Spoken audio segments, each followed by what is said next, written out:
Hello guys, you have read the title correctly. I'm going to be going through how to increase your 3 main compound lifts. And well, starting off in the intro, I'm just going to say squat, bench and deadlift more.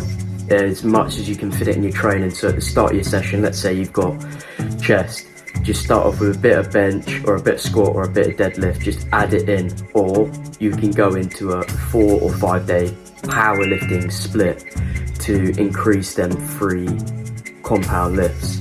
So I'm going to tell you the split now. Monday, so you want to start with deadlift and bench. So doing pause reps can increase strength quickly and doing about 70% of your PR. And then going into Wednesday, you want to be doing squats and bench, again doing pause reps, doing anything to increase that strength, and that's on a Wednesday.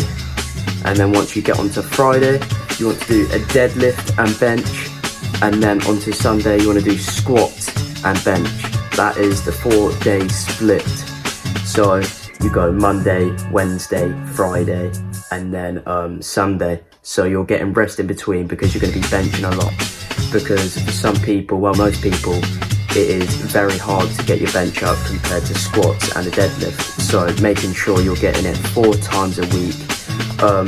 On one of the days, you do pause reps, and then on the next session, you'll do volume. So doing a lot of sets. So let's say like a 5x5, so 5 sets of 5 reps. And then into the next session, you will do static holds, which is good for increasing your bench. You go about 20% above your PR and just hold it up for 10 seconds.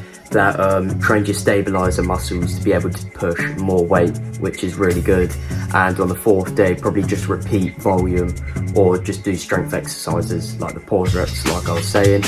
If you want to increase your deadlift more and you want to stay in a bit of bodybuilding, barbell rows is a very good exercise to increase it because well, your stabilizer muscles, they're getting used a lot to actually hold the weight, and when it's getting pulled up, to make sure it stays up at the top as well, making sure you pause at the top, and then when you're coming down very slow on the eccentric. That is good for building up your deadlift.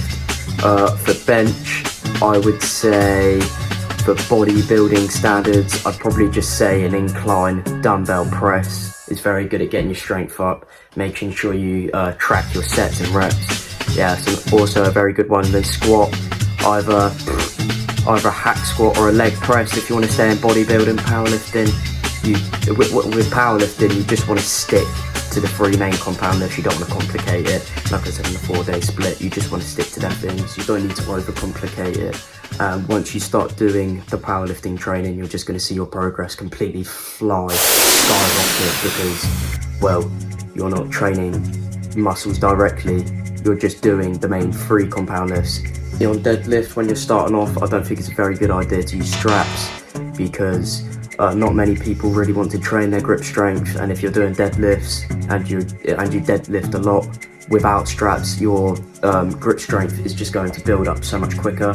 Then if you're going into competitions or anything, you don't have your straps, then you're absolutely screwed because you could go about 30 kilos down because your grip strength is not with your deadlift. So I don't recommend using straps for powerlifting, but for bodybuilding, straps are a very good thing because your forearms are going to wear out before your back, because the forearms are a tiny muscle compared to the back. So using straps, make sure you're only using your back, not your forearm. So I think it's very good for bodybuilding, but for powerlifting, it's not a good idea. Powerlifting is very simple. Just stick to the basics and you've got it. If you would like a more detailed video on the subject, so what you should be doing on each and every day, like very detailed and specific, please let me know down below. Thank you very much for watching. I've got a video here that you can watch next, and I'll see you in the next one.